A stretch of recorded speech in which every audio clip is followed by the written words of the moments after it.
현재 일본에서 한국의 중학생이 청와대에 직접 전달한 지도에 상당한 반응을 보이고 있다고 합니다. 대전의 모 중학교 3학년 학생은 지난 6월 18세기 영국에서 제작된 세계 지도와 조선 선조 시기 한일 간 교류가 담긴 일본의 옛 서적인 풍공류 보도략 학원 등 2점의 문화재를 청와대에 기증했습니다. 일본이 흥분하고 있는 점은 조군이 제공한 지도에 동해가 시 오브 코리아로 표기되어 있다는 점입니다. 조군 역시 지도를 기증하며 문 대통령에게 보낸 편지에서 아버지께서 오래된 지도를 구하셨는데 1700년대에 영국에서 만든 것이라고 한다며 일본이 다시는 억지를 부리지 못하게 하는 자료가 됐으면 좋겠다고 말했습니다.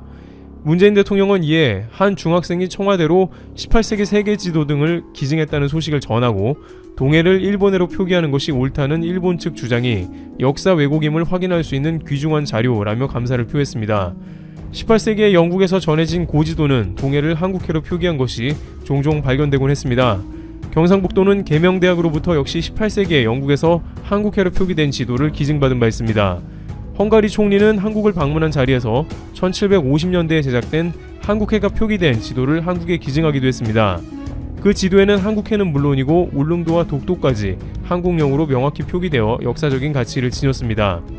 1646년 영국 귀족 로버트 더들리는 세계 최초의 해도를 제작했는데 그곳에는 동해가 한국해로 표기되어 있기도 했습니다. 로버트 더들리는 17세기 엘리자베스 1세 때 영국의 귀족이자 이탈리아에서 활동한 탐험가 겸 지도 제작자로 최초의 세계 해도인 바다의 신비를 제작한 인물입니다. 동해는 그때에도 한국해였던 것입니다. 이렇게 한국에는 50여 점 이상의 한국해 표기 자료가 보관되어 있으며 일본해를 주장하는 일본의 설득력이 떨어짐을 보여주고 있습니다.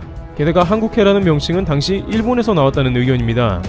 지도에는 현재 동해 해역이 한국해로 표시되어 있고 일본 가고시마 남단 해역이 일본해로 표기되어 있습니다. 한일문화연구소장 김문길 소장은 폐쇄된 17세기 조선에 비해 개방적이었던 일본인로부터 해도 작성에 필요한 정보가 나왔을 것이라며 이 지도에 나타난 한국해와 일본해라는 명칭은 당시 일본인들의 인식을 반영한다고 설명했습니다. 이 지도는 일본 문부성사나 국제일본문화센터 소장품으로 일본 학계의 검증도 거친 것으로 볼 수 있다고 그는 전했습니다. 일본은 세계 최초 바다 지도에도 분명히 동해가 한국해임을 자신들의 눈으로 확인하고도 다른 소리를 하고 있는 것이죠. 김 소장은 지금까지 19세기, 18세기 고지도를 발견한 바 있지만 17세기 지도는 처음 확인한 것이라며 방위 개념에 따른 동해 명칭보다는 이 지도대로 한국해로 하는 것이 더 타당하고 설득력 있다고 밝혔습니다. 그는 이 지도를 담당하는 일본인 관계자도 19세기 이후에야 일본의 명칭이 등장하기 시작한다고 했다며 일본 제국주의 이데올로기가 일본해라는 명칭을 만들어낸 것이라고 말했습니다. 따라서 한국의 중학생이 또한 이런 고지도를 청와대에 기증해 한국해의 맥락에 힘을 실어주는 모습은 대견한 것이겠죠. 또한 서양에서는 이런 역사적 사료를 매우 중요시하고 존중하기 때문에 오히려 한국이 다방면에서 유리한 것입니다. 현재 동해나 일본의 논란보다는 오히려 한국해로 명칭을 바꿔야 한다는 주장도 나오는 것이 바로 그런 맥락입니다. 아무튼 이와 같은 소식이 전해지자 일본 네티즌들은 날조라며 국제적인 약속을 지키지 않는 국가이므로 무슨 자료든 신뢰할 수 없다는 반응을 보이고 있습니다. 강제징용 판결 이후에 일본 당국은 1965년 청구권 협상을 내세우며 아베 전 총리를 위시해 한국은 국제적으로 약속을 지키지 않는 나라라고 했고 G7 회의에서조차 이렇게 밝힌 바 있죠. 그런데 이러한 한국에서의 역사적 가치를 갖는 지도가 공개된 것 때문인지는 몰라도 그에 맞대응하는 뉴스가 일본에서 나옵니다. 바로 일본에서 독도가 일본 땅인 자료가 밝혀졌다면서 질 수 없다는 듯이 보도가 갑자기 등장하기 시작한 것이죠. 한국이 동해를 한국해라고 했기 때문인지는 모르나 일본은 한국 땅을 자기 땅이라고 주장하는 보도로 맞받아칩니다.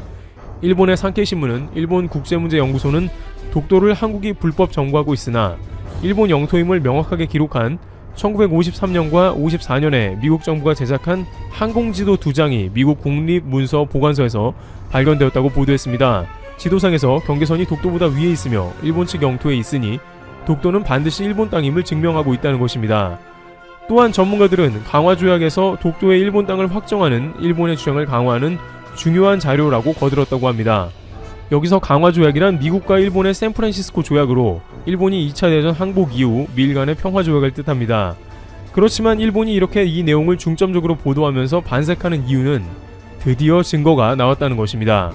일본은 사실 이 샌프란시스코 조약을 기반으로 하여 독도가 일본 땅임을 주장해온 게 상당히 오래됐습니다.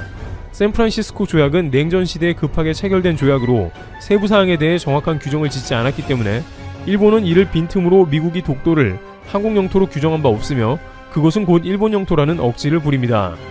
그러다가 이번에 처음으로 미국 공군의 지도가 나왔다며 미국 정부가 만든 지도에서 독도가 일본형으로 기재된 것이 확인된 것은 이번이 처음이라고 강조했습니다.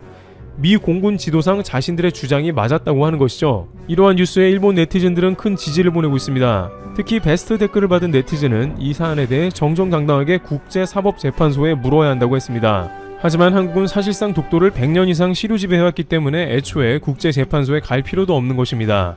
그런데 또 다른 네티즌들은 독도에서 일본 어부가 강치잡이를 했다는 증거가 분명히 존재한다고 말합니다. 그러나 오히려 일본이 일제강점시대에 불법으로 독도 강치잡이를 하여 독도 강치가 멸종되었음은 물론이고 한반도의 수자원을 수탈해간 것을 인정한 꼴인 것입니다. 결정적으로 포츠담 회담 내용을 보면 일본은 할 말이 없습니다. 미국은 샌프란시스코 조약 당시 포츠담 선언을 기반으로 내용을 정했는데 포츠담 선언에서 독도는 한국 영토였습니다. 다만 미국이 다시 샌프란시스코 협정에서 한국을 삭제한 것을 가지고 지금까지도 일본은 독도 영유권을 주장하는 것이죠. 이에 관해 호사카 유지 교수는 평화조약 회담에서도 처음부터 독도가 한국령이었으나 일본 정부는 미국에 끊임없이 로비를 해서 샌프란시스코 강화조약을 체결을 앞둔 시점에 한국 영토 부분에서 독도를 삭제하는데 성공했다고 말했습니다. 그러나 영국, 뉴질랜드, 호주 등이 이에 반대했고 이들은 독도가 한국 영토임을 명백하게 주장했다는 것입니다. 마지막에 미국이 독도가 한국령임을 삭제한 것은 연합군의 포츠담 회담을 무시한 것이고 일본의 로비 때문이었다는 것이죠. 한편 일본의 미국 공군지도 독도 일본령 주장은 또 다른 측면에서도 억지라는 것이 곧바로 밝혀지고 있는 상황입니다. 이 연구소가 제시한 미 공군의 항공지도에 표시된 한국과 일본의 항공식별구역을 보면 독도는 한국 방공식별구역 카디즈에 포함됩니다. 방공식별구역은 영공과는 다른 개념이지만 영토를 기반으로 접근하는 모든 항공기의 정보를 식별해 방어가 용이하게 만드는 수단입니다. 항공식별구역의 범위는 영토와 레이더의 탐지 능력 등을 기반으로 설정된다는 점에서 독도가 한국의 영토라는 근거가 될 수 있습니다. 전문가들은 오히려 항공지대에 표시된 짧은 점선을 가지고 일본이 영유권을 주장하는 것이 억지라고 지적했습니다. 한국 공군의 한 관계자는 일본의 주장처럼 점선이 국경선이라면 방공식별구역이 잘못 그어진 것이라며 이런 항공차트 지도로 영유권을 주장하는 것은 무리라고 지적했습니다. 대단치 않은 자료로 호들갑을 떤다는 것입니다. 이 관계자는 울릉도와 독도 사이의 짧은 점선에 대해 종합적으로 보면 오른쪽은 일본이고 왼쪽은 한국이라는 간략한 표기로 보인다며 방향을 구분한 것이 국경선은 아니다 하고 일본의 주장을 반박했습니다. 그는 국경을 구분한 것이라면 명확하게 좌표를 표기하며 끊어진 부분이 없어야 한다고 설명했습니다. 일본 소식통들에 따르면 일본 속담에는 목소리 큰 사람이 이긴다는 주장이 있는데 특히 한국과 같이 역사적 갈등이 잦은 국가에는 일본 당국의 이러한 막무가내 주장을 잘 엿볼 수 있다고 전합니다. 해당 이슈에 유리한 사항이 하나도 없음에도 불구하고 끝까지 자신들에게 유리한 주장을 하고 있는 억지가 나오는 것이죠. 한편 이러한 뉴스는 오히려 한국 네티즌들에게도 좀 더 강력한 주장을 해야 한다는 모습을 보여주고 있습니다. 일본만이 그러한 주장을 할 것이 아니라 한국도 대마도나 기타 이슈가 되는 부분에서 제 목소리를 내야 한다는 것이죠. 또한 최근 국제무대에서 한국의 영향력이 커지는 만큼 일본 주장의 부당함을 알리고 도발을 중지시켜야 한다는 것입니다. 이와 같이 일본은 한국의 한국해 뉴스에 발끈하면서 다시 한번 독도는 일본 땅이라는 주장까지 펼치는 상황이 나옵니다. 양국의 외교 갈등이 지속되면서 이것이 영토 문제로 계속해서 발전하는 양상도 나오고 있습니다. 트래블튜브 여기서 마치겠습니다. 감사합니다. 몇 년 전부터 대마도를 둘러싼 영토 분쟁이 뜨거워지고 있습니다. 정치권을 넘어 한일 양국의 국민들 사이에서도 큰 화두가 되고 있죠. 일본 언론들은 대마도와 관련한 위기감 조성에 집중하고 있습니다. 특히 산케이 신문은 매해마다 관련 기사를 대대적으로 내보내고 있습니다. 산케이는 일본의 극우 언론입니다. 현지 5대 신문사에는 들어가지만 언론이라기보다는 선전 매체에 가깝습니다. 산케이 신문이 이런 기사를 내보낸 적이 있습니다. 대마도는 이미 한국령이다. 느닷없이 대마도가 한국의 영토라고 주장한 겁니다. 왜 이런 기사를 내보낸 걸까요? 일본 사회의 한국 위기감을 극대화시키기 위해서입니다. 산케이 신문이 강조하는 부분은 크게 두 가지입니다. 첫 번째는 한국 관광객이 급증한 것입니다. 두 번째는 한국인들의 부동산 구매 증가입니다. 먼저 관광 얘기입니다. 신문은 대마도 주민은 3만여 명에 불과한데 한국인 관광객이 수십만 명이 되는 게 불편하다고 합니다. 그러면서 대마도가 이제 한국의 땅이라고 비아냥거리죠. 더욱 우스운 건 익명으로 대마도 주민의 인터뷰를 실은 것입니다. 인터뷰를 한 사람은 자신을 현지 술집 주인이라고 밝혔습니다. 그는 푸념을 하면서 이렇게 말했습니다. 한국인 관광객의 90% 이상이 한국인 관광업체를 사용합니다. 한국인이 경영하는 식당과 면세점을 이용하죠. 대마도 주민들에게는 별 도움이 안 됩니다. 한술 더 떠서 한국인을 중국인에 비유하기도 했습니다. 중국인들이 제주도에서 아무데나 침 뱉고 담배를 피우고 주태를 부리면 한국인들이 불쾌하게 느끼잖아요? 우리도 똑같습니다. 한국인들이 대마도에서 피우는 진상이 다반사로 일어나 주민들의 피로가 쌓여갑니다. 한국인 전체를 어글리 코리안으로 몰아간 것입니다. 여행지에서 크고 작은 갈등은 충분히 생길 수 있습니다. 하지만 일부 몰지각한 한국인의 사례를 전체인 것처럼 과장하는 건 이치에 맞지 않죠. 그러면서 대마도 현지 주민은 이렇게까지 얘기합니다. 한국인이 오지 않았으면 좋겠습니다. 하지만 정작 한국인 관광객이 뚝 끊기자 어떤 반응을 보였을까요? 난리가 났습니다. 2018년 기준으로 대마도를 방문한 한국인 관광객은 41만 명에 육박했습니다. 하지만 지난해 7월 일본의 수출 규제 조치로 일본 불매운동이 급속도로 퍼져나간 뒤 관광객 수는 폭락했습니다. 전년 대비 90% 이상 감소했죠. 한국인이 안 왔으면 좋겠다던 현지 주민들은 이렇게 이야기합니다. 한국과 일본의 정치 분쟁 때문인지 모르겠지만 단번에 한국 손님이 사라졌습니다. 기도하는 마음으로 두 나라의 관계가 좋아지길 기다릴 수밖에 없습니다. 꼭 좋아지길 바랄 뿐입니다. 읍소에도 한국인들이 미동도 하지 않자 대마도 측은 일본 정부에 긴급 지원을 요청했습니다. 그리고 자국 내 관광객 유치에 힘을 쏟고 있죠. 하지만 그렇다고 경제를 회복할 수 있을까요? 불가능합니다. 대마도는 한국이 다 먹여 살렸기 때문입니다. 그 이유를 일본 대표 언론 중 한 곳인 마이니치 신문은 이렇게 설명합니다. 인구 3만 명인 대마도가 부산항에서 50km밖에 떨어져 있지 않아서 한국 관광객에게 인기가 높다. 여기서 한국 관광객만이 대마도를 찾는 이유를 알 수 있습니다. 대단히 가깝기 때문입니다. 도쿄, 오사카 등의 대도시는 중국인들도 주로 찾습니다. 하지만 대마도는 중국인의 방문이 거의 없다고 보아도 무방합니다. 어차피 거리가 제법 먼 일본을 찾을 거라면 대도시가 낫다고 판단한 것이죠. 또한 일본 현지인들 역시 대마도를 찾지 않습니다. 대마도에는 한국의 흔적이 곳곳에 남아 있습니다. 이것도 한국인들이 대마도를 찾는 이유 중 하나입니다. 우리의 역사와 관련된 유적이 많으니까요. 고종 황제의 딸 덕혜옹주의 결혼 봉축비, 조선통신사의 행렬을 맞이하는 고려문과 조선통신사비, 백제의 승려가 창건한 수선사 등 아주 다양하죠. 언어에서도 한국의 흔적을 쉽게 찾을 수 있습니다. 대표적인 예가 지게입니다.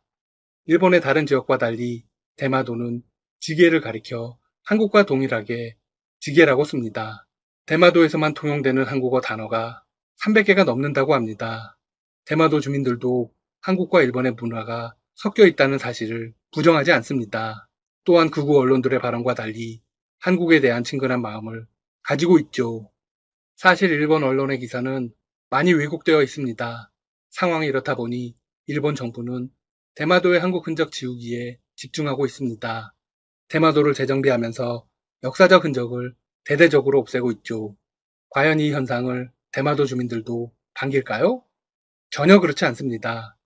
한국 흔적 지우기는 대마도 주민들의 자발적 움직임이 아닙니다. 일본 정부에서 주민들을 압박하고 있는 것이죠. 한국 관광객이 줄면 지역 경제에 타격을 입을 것이 뻔합니다. 따라서 대마도 주민들은 정부의 움직임이 불편합니다. 참고로 대마도는 섬 전체 중 농경지가 3%에 불과합니다. 매우 척박한 땅이죠.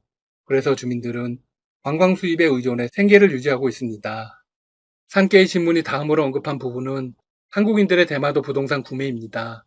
대마도 현지 식당의 절반 이상을 이미 한국인이 매입했다. 최근 3, 4년 사이에 대마도 땅을 구입하는 한국인들의 자금 규모가 장난이 아닐 정도로 커졌다. 이러다가는 한국인이 대마도를 전부 사버리는 것은 시간 문제다. 이는 현지 부동산업자의 발언이라고 합니다. 굉장히 과장되었죠? 이어서 신문은 발언을 이어갔습니다. 대마도 땅을 사들이는 한국 자본의 규모는 파악된 것보다 훨씬 크다. 일부 한국인은 이제 일본 시민권까지 얻고 있다.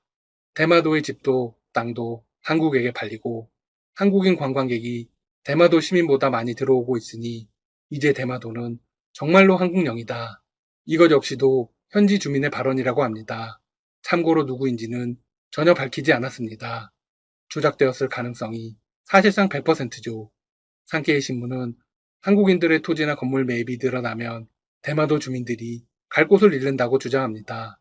그리고 그 주장을 안보와 정치 분야로까지 끌어올립니다. 2009년 당시 한국계 자본이 해상 자위대의 대마도 본부 주변의 땅을 사들여 리조트를 건설했다. 이 사건은 일본 국민의 큰 주목을 끌었습니다. 현지를 취재한 결과 해당 리조트는 지금도 영업을 하고 있다. 이 기사의 진실은 무엇일까요? 한국 자본이 해상 자위대 주변에 엄청난 규모의 리조트를 과연 건설했을까요? 거짓입니다. 실제로 캠핑용 오두막 한 곳과 10년 전부터 영업 중인 한국인 대상 민박 딱 두 곳밖에 없었습니다. 가짜뉴스의 끝판왕을 보여주죠. 산케이 신문의 가짜뉴스는 여기서도 끝이 아니었습니다. 자위대 기지 주변 철조망에는 한국어로 출입금지라고 쓰여 있지만 평일에도 수십여 명의 한국 관광객이 이곳을 오간다. 일부는 자위대 기지로 들어갈 뻔한 적도 있다. 마치 한국인 관광객들이 자위대를 염탐하는 듯한 뉘앙스까지 풍깁니다. 하지만 일본 현지에서도 산케이의 주장은 설득력을 얻지 못하고 있습니다. 다수의 시민들은 황당하다는 반응입니다. 한국은 대마도를 돌려받기 위해 정면 승부를 벌이면 됩니다. 부동산을 더 사들인다고 영유권이 넘어오는 건 아니니까요. 지난 영상에서 한국의 지자체들이 대마도를 찾기 위해 고군분투하고 있다고 전해드렸었죠? 이번에는 국회 차원에서 어떤 노력이 있었는지 전해드리겠습니다. 미래통합당의 전신이죠. 한나라당의 허태열 최고위원이 대마도 반환 촉구 움직임을 본격화한 적이 있습니다. 대마도의 대한민국 영토 확인 및 반환 촉구 결의안을 처리하는 게 국회의 당연한 책무이다.